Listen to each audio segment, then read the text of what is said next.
The Hilltop Glove Podcast is sponsored by Mid Carolina Service Company. Mid Carolina Service Company is the first name to search for your residential or commercial HVAC needs in Lexington and surrounding areas. Just go holler at Jason and Clint. They'll hook you up on the air conditioners, on the restaurant equipment, refrigerators, refrigeration, ice machine repair. They've been doing this for years. I know them cats forever. Family owned and operated since 2006, they pride themselves in their quality work and customer relationships. Call 803-356-4153 or visit midcarolinaserviceco.com for a no obligation quote for service today.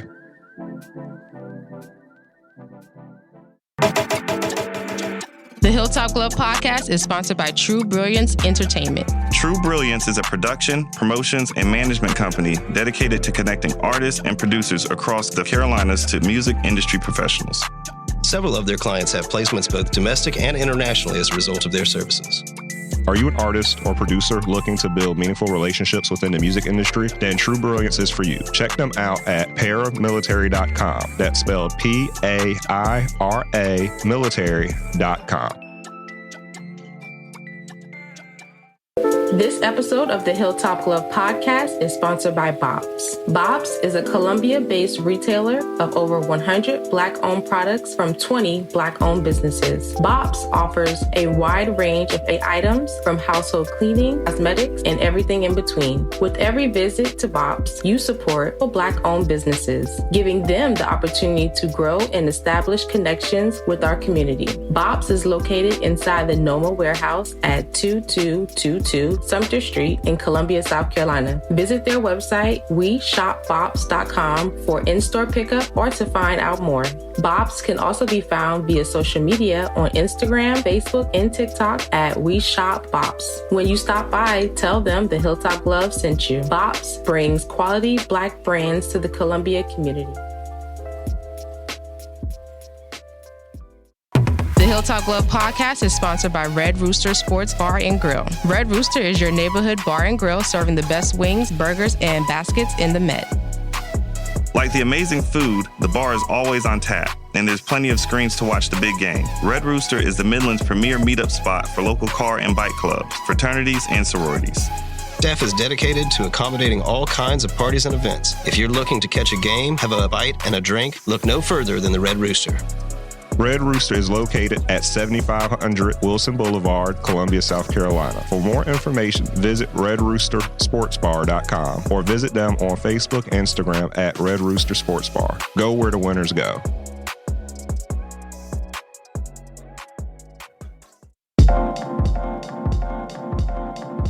Welcome to the Hilltop Glove Podcast. Welcome to the Hilltop Glove Podcast. Welcome to the Hilltop Glove Podcast. Welcome to the Hilltop Glove Podcast.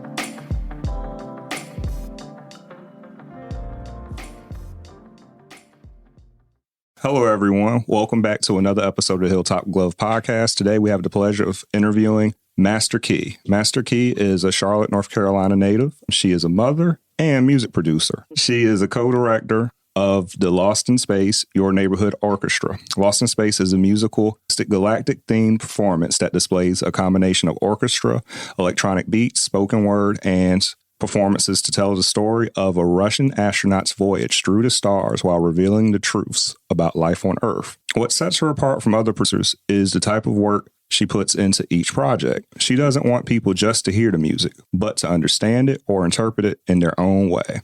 Her current project, The Tones of Roy G. Biv, comes with a coloring book that serves as a guide to the stars. Thank you for joining us today. How are you? I'm fine. Thank you for having me. I love that. You like your bio? I love that description. I listen to like steal that. Go when ahead. people are like, "What's Lost in Space about?" I'm gonna go to that. Feel free. Feel free. So I guess what we could do is, because we already, like I said, you already had an excellent background explanation of you. Tell us a little bit about yourself. I guess, what was your childhood like? It was pretty simple, I guess. I'm originally from Jersey, South Jersey stand up. Okay. Right. And my dad has a musical background and my mom has more of a promotional background. Yeah. So I kind of like have experience with both of the areas, but I took more to the music. Obviously. And so me and my mom moved to Georgia when I was like in middle school. And back then I wanted to sing, but I was kind of shy. So I joined the chorus, the middle school chorus, high school. I did choir in high school and learned how to read music. So being that I was shy, I was like, there's got to be something else I can do with music where I don't have to like really show myself. Yeah. So I begged my dad to buy me a piano. Okay. And I taught myself. Being that I knew how to read music, I was like, this should be simple. So I taught myself piano and started kind of making my own songs. And I was like, I like this much better. Yeah. And then when I got to college, UNCC, I heard a couple guys in the dorms like messing around with Fruity Loops, which is what I use now. Hey, Fruity Loops. Shout out Image Line. And I was like, oh, this is even easier. And so I kind of just stuck with that. And then I didn't really I did it kind of for fun. Yeah. I also danced in high school. Okay. And so when I got to college, I continued on with dancing and kind of focused on that a little bit. But once I graduated, I was like, I don't really want to dance anymore. I had hurt my knee and stuff, and it was like messing with my back. And so I got back into the music. I connected with blues. Okay. And that was right before he started Sounds and 16s. And so that's what really pushed me into it, because it was like the validation I needed, like to let me know, okay, my stuff is good. Question. Blues, Sounds of 16s. Can you explain that? Sounds of 16s is basically a producer showcase. It's like 3 to 4 producers, and they come out, play beats, and sometimes there'll be a live band backing us up. They'll kind of come, we'll play the beat, and they'll kind of come in later. It's like really dope. And it allows like MCs to come and freestyle on top of that. Okay. Hip hop. I like that. Yeah. That started in 2017. So I owe a lot to blues for that, because that really pushed me into the industry. Excellent. Yep. And so the thing that I really connected with, and you mentioned it there, you see, if you noticed, like I said, Mike and what looked at me. Yep. Fruity Loops. Yep. AKA FL Studio, whatever you want to call it. Actually, that's how I got introduced to production in college. Yep. There was actually a sweet mate of mine named Brandon. Yeah. And he had a copy of, as a matter of fact, he actually stays up here now. I think he does like video work and stuff too. But he actually had a copy of Fruity Loops. And I used in college, and that's how I got introduced to it in school too. So that's pretty dope. Yeah. He infected everybody else with that Fruity Loops Studios. It followed us, and we started bothering with it too. We were like, good Lord, this is actually something fun to do. Instead of being out here messing with these knuckleheads outside. So it was a good thing. Yeah. Now, I do have a question for you. Now, when I was starting out, like, I didn't understand how to drop a beat. Like, I didn't get that concept. So my beats would just keep going. Look at this guy started dropping beats. No, Scott, this is for real. Watch this horrible. I did not know how to drop a beat. So my beats would just keep going and going. And like, I didn't even understand. Like, it was weird. It was like, I didn't understand the concept of a snare. It took me about like, Scott just, he's like, you telling me you understand the concept of a snare. Percussion all over the place. It was all over the place. There was no snare. Oh, man. You did not know what the timing was. Oh, man. I mean, I can't lie. That's kind of like how my first beat was on Fruity Loops. It was like, I don't really know what I'm doing. Yeah. And then, that was like when YouTube first started.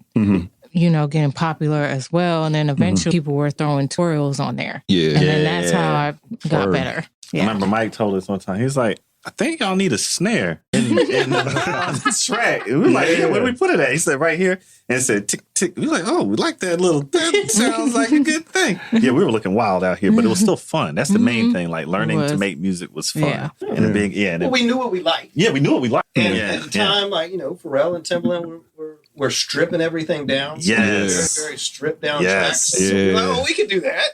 But then it's like figuring out what you need to have it do that. Yeah. Yeah, we don't understand none of that. That goes back to actually being a female in the industry. Yeah. What does it feel like being in a male-dominated industry as a female producer? It has its pros and cons. Like, I guess the pros can be just, I like the element of surprise, because people, they see me and they're like, what's she about to do? And then I hit them over the head. I can see that. Yes. And then the cons is like, just trying to separate the business from personal, because a lot of times they want to hit on you and all that stuff. And then you got to kind of, try to weed out the guys that are, here to help versus the ones that are just trying to get in your pants and the John Lauryn Hill situation. Like, yo, come here to do business. Yeah. Like, yes. Yeah. I understand. So, but like, I haven't had to really deal with that too much lately. So, does it intimidate you or does it make you go harder? It makes me go harder. I know that's right. Yeah. Well, Test the Jersey Girl coming out. You ain't got no time for that. And it's like a learning experience. So I kind of know what the signs to look for and all that. And I know how to be careful now. And that came with experience. Yes. And so could you tell folks how long you've been doing this? Oh boy. I guess officially, like I started with Fruity Loops in 2003, but officially like got serious with it in 2017.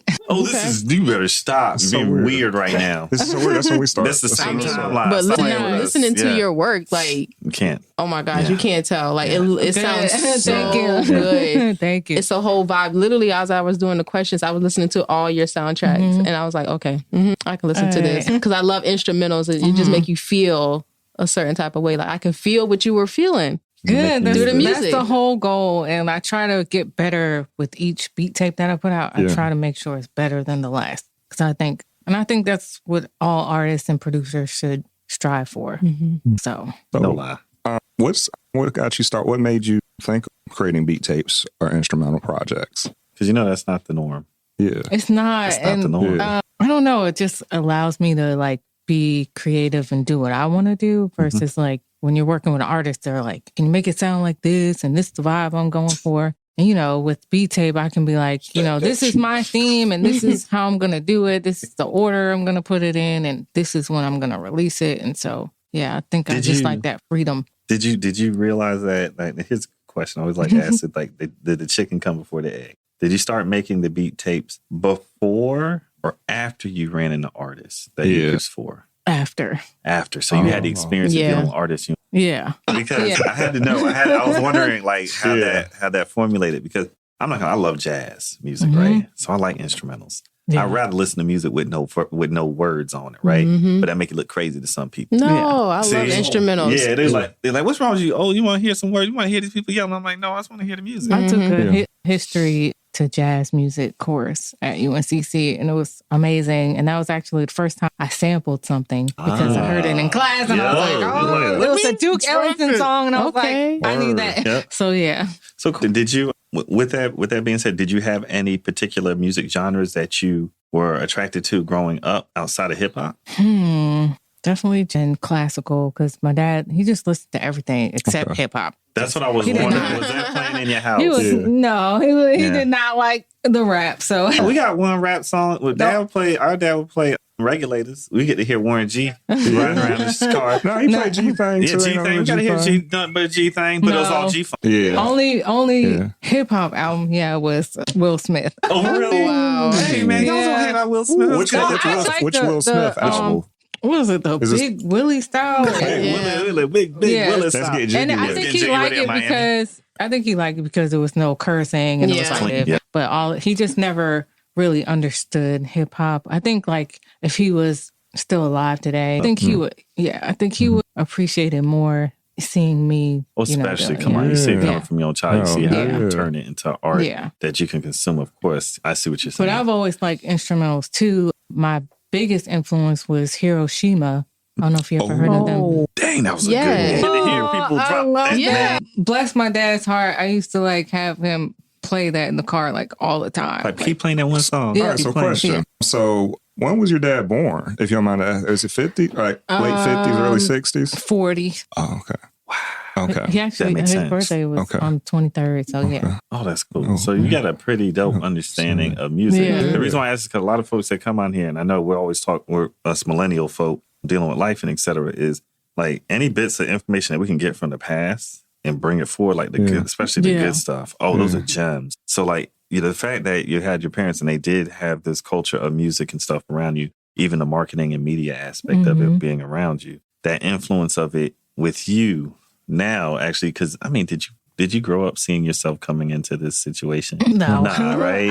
I didn't know what I wanted to be when I was growing up, but I would ever get into music production. Right? It's a weird thing. But it's weird too. And I asked that because you seem like the type of, you seem not necessarily like an old soul, but you can tell that you were raised by older folks. Yeah. Like the way you carry yourself. Yeah. Even though you're younger, you can still tell that influence. And when you were explaining just some of the music and stuff, and we could kind of tell, and even like the way you carry yourself, you're like, okay.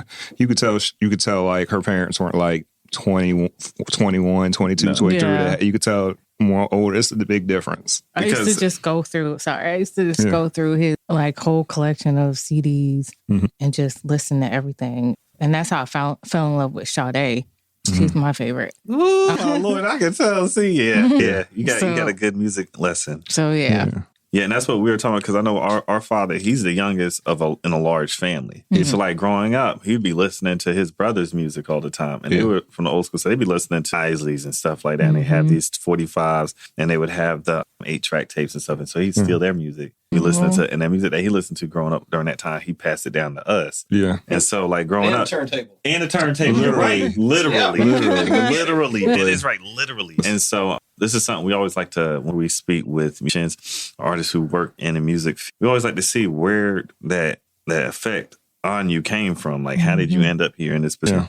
Yeah. Because it's not a calling for everybody. And so I always like to see how folks got here. I want to know, what's your music selection now? Like, what do you listen to now, like, throughout the day? Ooh, it's like, I don't know. It depends on my mood. Like, it's just, like, I can get ratchet, but then I can just be like, I don't know, like, then I can put on some Motley Crue. Like, it just depends. Like, So wait, so you don't put a Lil Wayne where you only listen to yourself all the time? Like sometimes I'll get in the mood where I'm like, let me get my streams up a little bit and, Lesson, remember that y'all stream your own music. Or if I'm like, want some inspiration from like my last project, to move forward with the next one, I'll listen to some old stuff just to get me in the mood. That's dope. I have a question to ask you as a producer and you make instrumentals. I always ask people this because this is what I do. Like when you make instrumentals for yourself, do you ever just go back to listen to them to remember the feeling and the mood at the time when you made them? Yeah. That's the reason why I like making music. I call it memory tapes. Like, what is your creative process Go back, get the memory of creating the music? Like, you have to set some incense, light a candle, dim the mood.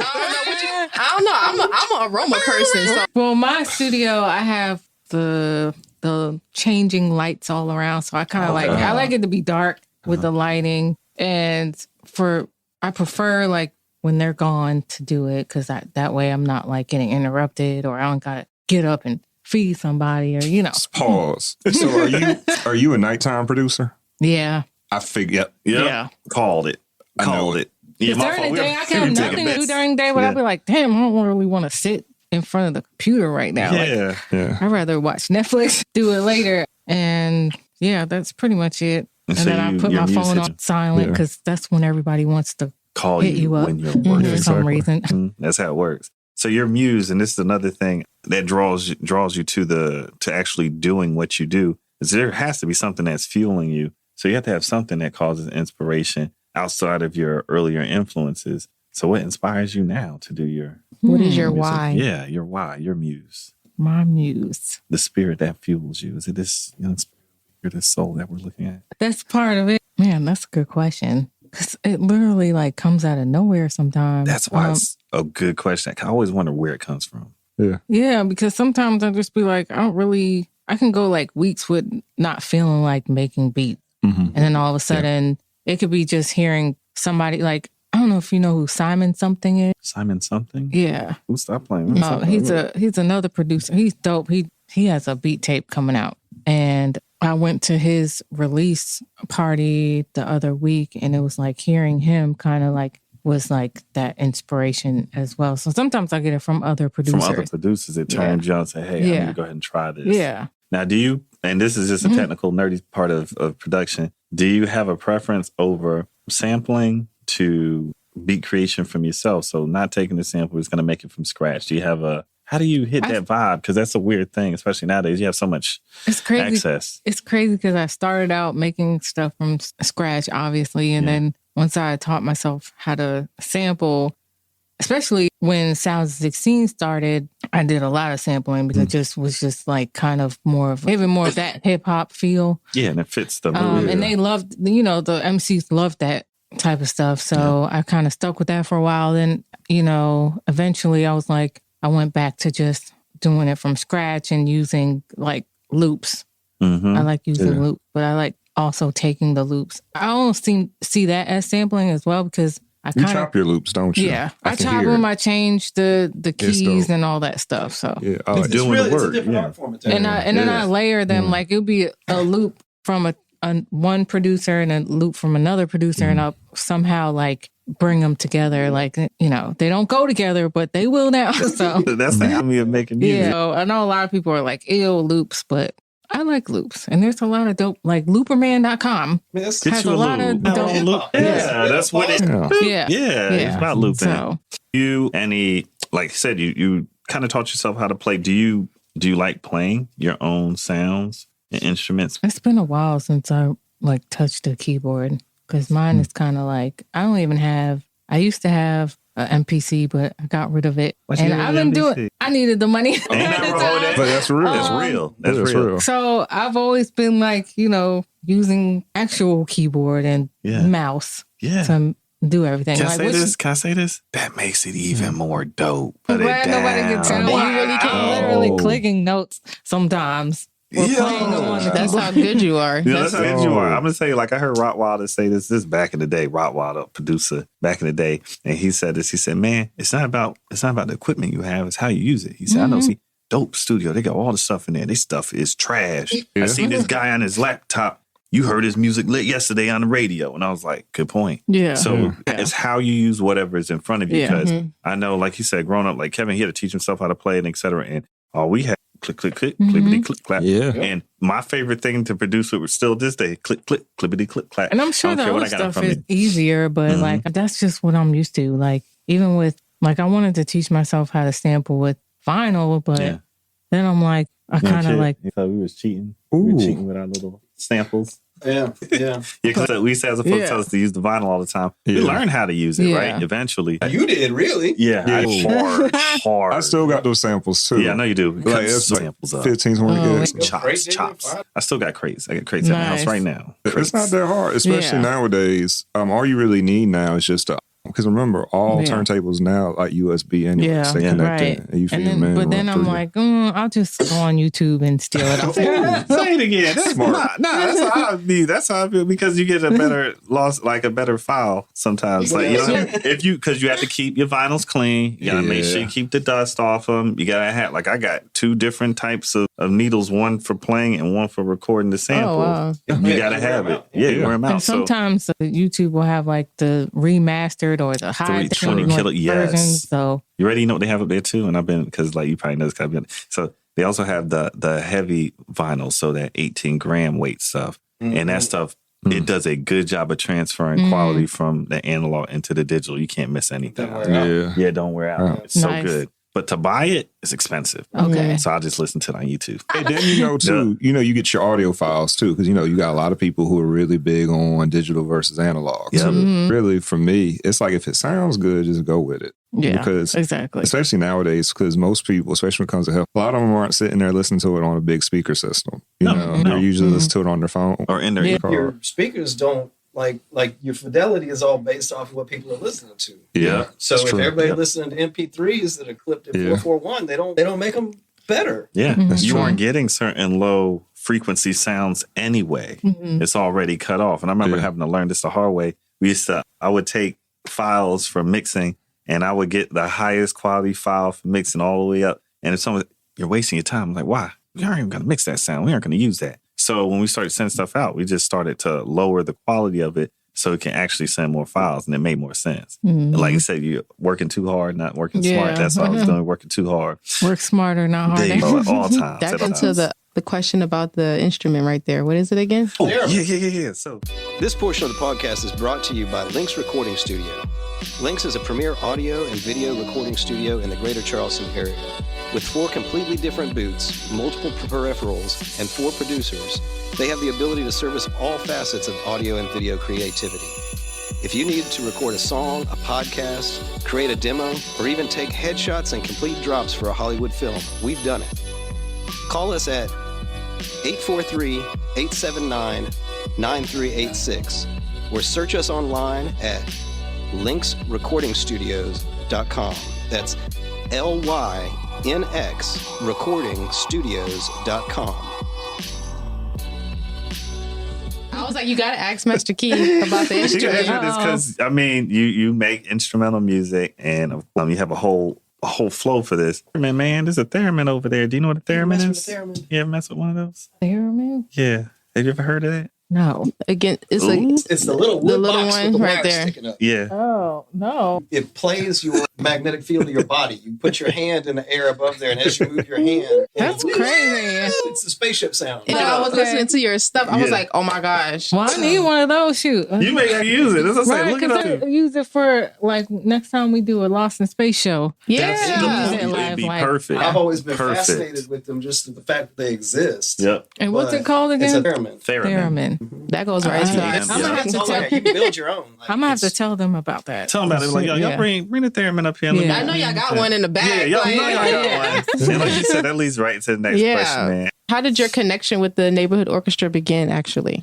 So my homie Royal City Leaf. No, shut him Yes, he's a producer and an artist. Actually have a project with him and another artist called Manifest. Okay. And after working with him on that, like he's always said he's been like a big fan of mine. So when he connected with Elizabeth first, and when she told him that she needed, some producers for a show, the Stargazer show that I did last year, he of course thought of me and a couple other producers. And so he introduced me to her. And basically for that show, she brought in like a couple of the musicians from Your Neighborhood Orchestra, and she created some compositions over top of my Lost in Space, because I was like, well, this is perfect. Stargazer, I have a beat tape called Lost in Space. Yeah. We'll use that. That's dope. And so she really enjoyed like making music for that. And then after that show and after,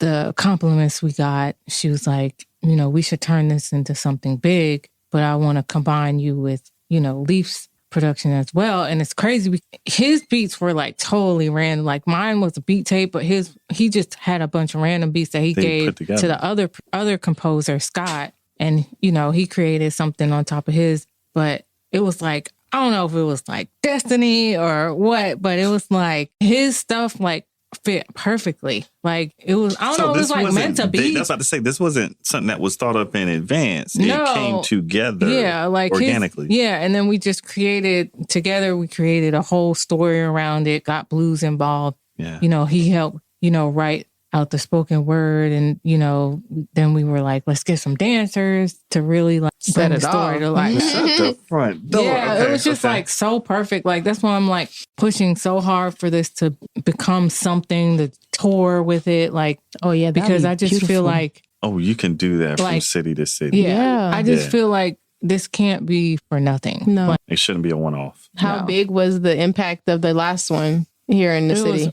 It was really big. Like Elizabeth just sent an email and she was like, people are still talking about it. And when we did the world premiere back in August, there was a lot of people that came from that one that came back to see it again, because it was a lot different. Like we had more dancers for this one because, we had a lot more money to spend. I was about to say that budget. Yeah, that budget, that Blumenthal budget. So a lot of people were just like, the best thing I like about it is people don't know what they're getting into. When they come, they're like, I don't know what this is. And then when they're leaving, they're like, that was so amazing. And so I kind of want to keep it that way. Yeah. I want to say it's hard to explain the show, but like, it's a lot going on that goes into it, which is why I loved your description. I'm going to use that. Girl, this is yours. So yeah. And I'm hoping like, more people catch on, especially with the word of mouth, and that other cities would want us to come and perform for them. I'm certain that's what's going to happen. Yeah, that's the biggest goal, is to like, and even eventually go overseas, because I know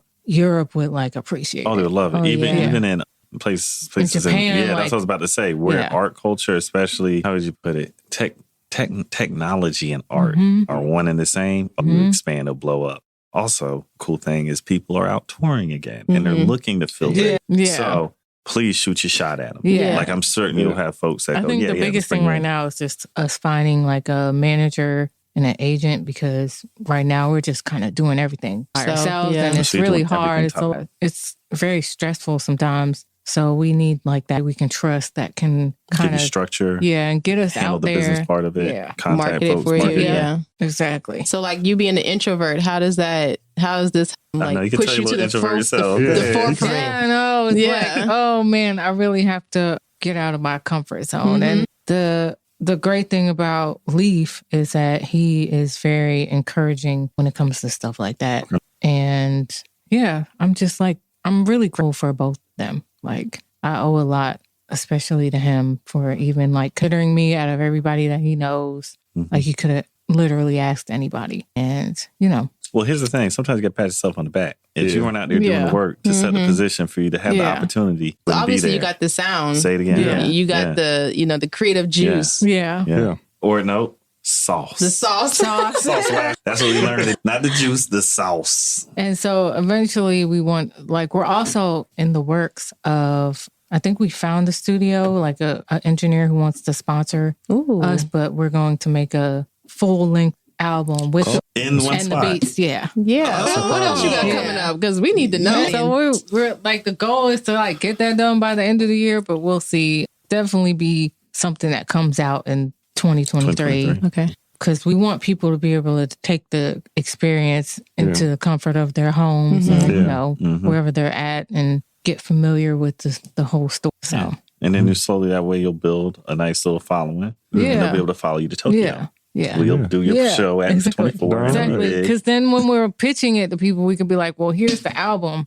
You want to listen to the music instead of like, here's a recording of the show. Right. And you're not really getting like the full good mix and, all that stuff. So that's interesting to put it because, like you said, right now, the only way you're going to be able to consume this version of the thing is live, right? Yeah, you have to come out to it. So it's just like, getting people to like trust that this is something that's really dope. Worth the time, worth the energy to go do it. But they're always like, I haven't had any complaints so far. So I like Cirque du Soleil. So I want to see somebody flipping, spinning. I want to see. I like how the arts just all comes together in one. So when I saw the pictures of it, I'm like, man, this was 2 weeks ago and I missed it. I was so mad. Well, we're being bad. We got to come to Charlotte more. Mad. Yeah, we got to. So let us know. Yeah, I'll definitely like give us the flyer flyer out there. Yeah.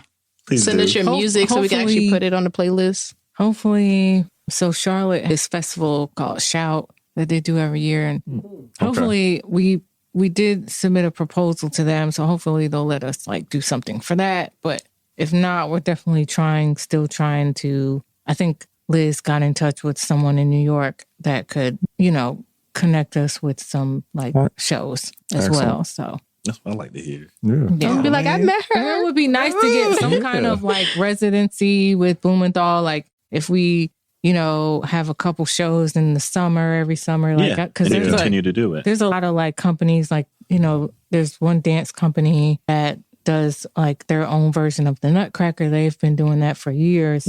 Every year in December. So I'm like, trying to figure out how we get into something like that. Smart. Keep pushing that point because, like you said, it's not just the art that you're creating is not just there for radio or for selling albums. It's something you can consume. So it's actually something you can put on. And you can see it and you can feel it over and over. Like I always I get emotional just, as the show is happening. Like I'm just sitting there and I'm just like looking around. I'm just like, I'm not going to cry right now. Y'all should be coming to the Coger Center, right? Man. For real, Y'all need to come visit us. Experience. Gamecocks. That's a whole aesthetic experience that you guys are providing for people. No, seriously. It's something that you should definitely look at talking with your partners and stuff about coming to because, man, it's brilliant. You're the first person we talked to that does this. Yeah. Nice. You're unique. We were so excited to interview you, like all of us. You're looking all creepy. I'm looking at you like, go ahead, keep talking. I love it. Yeah, man. Because we don't get to see people that put together things like this. This is something that, first of all, the entire family can come see. Yeah. Everybody can come experience. You're going to get something out of facet of it. And it's almost like real true hip hop in the sense you're getting your visual, you're getting the dance in there, you're getting the music, you're getting the sound and the culture of the whole experience. It's poetry too, right? It's poetry. Right. You're getting and then spoken word. Some history because, that's like all that stuff about Ludmilla is actually like, well, I believe it's true. I mean, it hasn't been like proven, but that's no one's just refuted it yet, have they? No, and they told me like there was a podcast that was actually talking about her like not too long ago. So I thought that was interesting. But there's always been like this conspiracy with the lost cosmonauts and stuff. And being that I released the beat tape during Women's History Month, I was like, that's even perfect because it's about a woman. She might have actually been the first woman in space for all we know. True. And so that is why I wanted to tell her story because, just, give her some peace wherever she is. And it's a piece of history that hasn't been And I think it's just messed up, just in general for, them to be sending people up there and kind of discarding them if they don't come back. And, all for doing what? Speak on it. Be angry. Also that they can compete with, the U.S. and be the best. And they just wanted to send whoever we just up want there. to compete. You coming back? I don't know. Just send them on up there with the dog and the monkey. Yep. Like y'all is something else, man. So hopefully if I ever go missing, it's for the Russians. Don't play like that. Don't play like that, man. We don't want to see that. Stop top secret. You gotta record that. It's in the record. It's in the records. We'll go seek them out. They're like, stop telling our secrets. Hey, we set them up there. And just to wrap some things up before we finish up today, any current projects that you're working on, you ready? And this is the time to do shameless promotion. Shameless promotion time. Any current projects you're working on, and of course your social medias, so that our folks can know how to follow, where to get to your music, how they can get in touch with you. Any business. Okay. So currently, obviously, working on the Lost in Space Orchestra album. I do have like a recent project that I dropped in the summer called Trends. That's a all house. I decided to do a house. You did house beat tape. Beyonce and Drake do it. You might as well. And I actually have a song on there called Dreyonce. So, with Trends is basically during that time, it was a lot of stuff. Everybody's talking about this and talking about that on Facebook. And I was kind of getting annoyed because I was like, I'm tired of hearing about, I love Drake, but I was like tired of hearing about his album. And then Beyonce dropped her song. And then it was like, R. Kelly. And then it was like fucking McDonald's. And then I was like, the baby daddy bringing the McDonald's. You know what she's talking about. Everybody was gonna bring everybody food. Everybody had one child and by this man, and he didn't bring all the other kids food. He only brought the one child food. Wait, is this a YouTube video? It's on wasn't it fake? I don't know. Wasn't it fake? It was a scam or something like that. They made a funny video and then the world lost their shit on them. Yes. Oh, okay. Normal. So I kept seeing like all that debate going on, and I was like, "This is so annoying." You should have bought food for everybody. Yeah. I don't think he's obligated, but I just think it would have been the nice thing to do. Like I personally would have gotten all the kids, or if I didn't want to, or if I was too broke, if you. But you're a mom, though. You think about it. That's what I would have did. I'd have did what he did. I would have bought nobody no McDonald's. I would have came up with groceries. They were like, "What's this?" Cookies. That too. But if I didn't want to get the other kids anything, I would have we would have ate at McDonald's. Yeah, I would have taken him to McDonald's because kids don't really understand that's his kid and apparently he had a relationship with them too. So I took all that and I decided I'm going to make beat tapes surrounding. That's why I call it Trends because it's like what's trending now. So every song is like a different trend. So you have Dreyonce. I have one called Mass Appeal. That's with the mass shootings. And then I have 3030 for R. Kelly. And wow. Oh, you got that's fly. The power struggle. I sampled. What was it? The Power. I got the power. I sampled that. Yeah, so power struggle is kind of like with Putin and the war and all that stuff. Okay. And so everything is like. Yeah, Russia really gonna be looking after you. Right. You fucking trash. I went all the Russian smoke. So you're doing social media therapy through Yeah. So definitely check that one out. And then next year, hopefully early spring, late winter, I want to drop. This one's going to be a little more personal. It's called Liberty Street. That's the street I grew up on in Jersey. Okay. And so that's going to be all boom bap.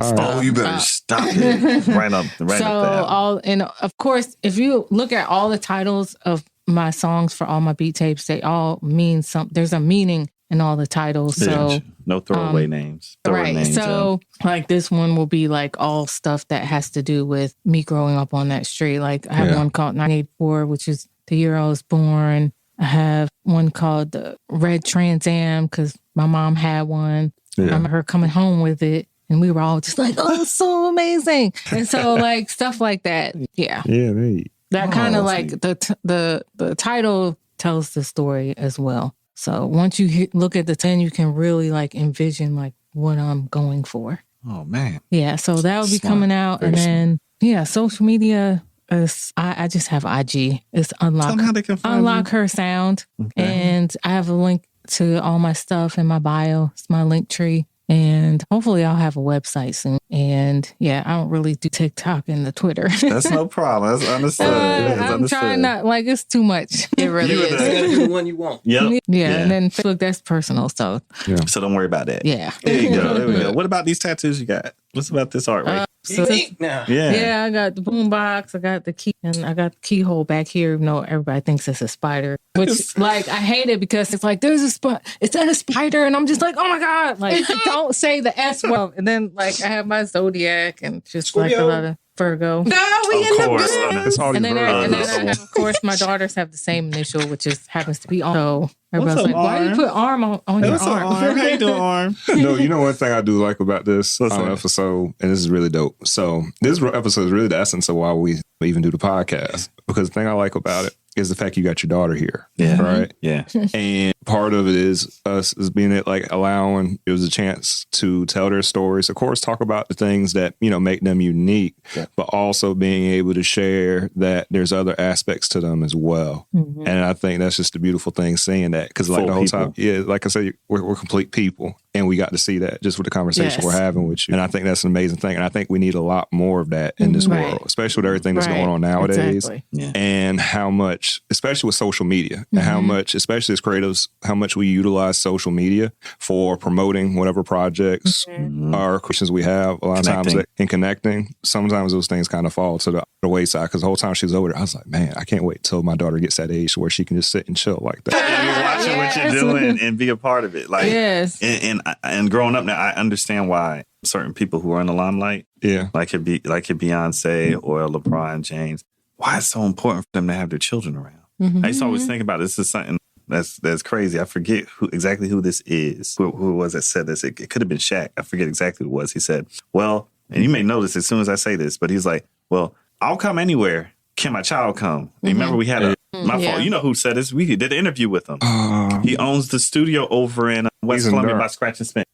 Photography, videos, rapper. You know where he's Let's talk about Yo Shane. Yo Shane. Yo Shane said that. And Yes. also, who's the other guy? that Someone else said this, and it started to hit us like, yo, this is a this is a normal thing. I know. I follow Toby Nwigwe. He bring his He kids said, everywhere. yeah. I love. He said, if I had birds. children, I'm not Birds. coming. There's one other producer I know. He has his son with him everywhere. His son actually, I want to say he's around her, and he started producing and Why not? Yeah. It's family business. Yeah, this it was done. Pierce. yeah. Pierce. Sit there and watch Pierce. folks Yep. work. Pierce Exactly. Freeline. That's Pierce who said Pierce that Freeline. too. He said it too. If I can't bring my child there, why do I need to be there? Yeah. And I was Think just about like, it. smart. If you're looking for the Smart. perfect job, if you're Yeah. looking for Google or whatever, Yeah. you want a place that you can do whatever you need to with your family whenever you need to. And if you do got to be there, they can come with you. So if Yeah. you're building your own career, why not build it that And way? they're actually in the show. Oh, You're in the show, Yeah, they're I don't know if you've seen the pictures of. So Blues, he's an orb, and then he has the little mini yeah. orbs with him. Oh, They're snap. the mini. Oh, with that little Google. I was really Ties it in. excited to for them to truly be a part of that and experience that theater and the Yeah. rehearsals and all that stuff. So. I would have cried. Well, the thing is, which is dope about that is, those are things that you can't get back. You know what I mean? Those Yeah. times you can't get Yeah. back. Yeah. But also what happens, when she's your age, she's still going to remember the time she was spending time with her and mom. they got paid then for it, so it was Even they're better. That's what I'm saying. It's the Payroll. That's what I'm talking about. We like that. Well, we're going to go ahead and get wrapped up for today. Okay. Again, I always like to tell, man, we appreciate your time Yes, and your energy thank you. and coming out here Oh, today. I don't know. When is this coming out? No. This will probably be around before Christmas. Yeah, that Okay, makes so sense. Before I was going to Christmas. say, well, for y'all, the link is in my bio. I could send it to you. Please but do. So Roy G. Biv, the project I dropped in the spring, has been nominated by the QC Nerve for Best Local Album. So please vote for that. And then also I've been nominated for Best Producer. Oh wow. Yeah. We with the people, Yeah. Virgos, man. I'm trying to tell you, Bo. So yeah, voting ends. You can vote one time because they don't want the ballot stuffing, which I appreciate. And that ends Monday, the last day. Monday's the Oh, last day. okay. Yeah. So We get gotta get on it our today. website and send it to people. Okay. Yeah. And it's homecoming weekend, so everybody's gonna be popping on the socials Yeah. today. Yeah, they're gonna be Yep. on the socials. Yep. Well, Thank you. We appreciate you coming by, hanging out with us, having a good conversation here at the Asylum Digital Recording and Mixing Studios. Our man Scott Slagle, who is also on the show, he actually allowed us to come out here today and record here in this beautiful studio that we're in here today. So if you need something recorded or mastered, please come by. Give him a call at 704-492-9289, or you can get him at his email as well.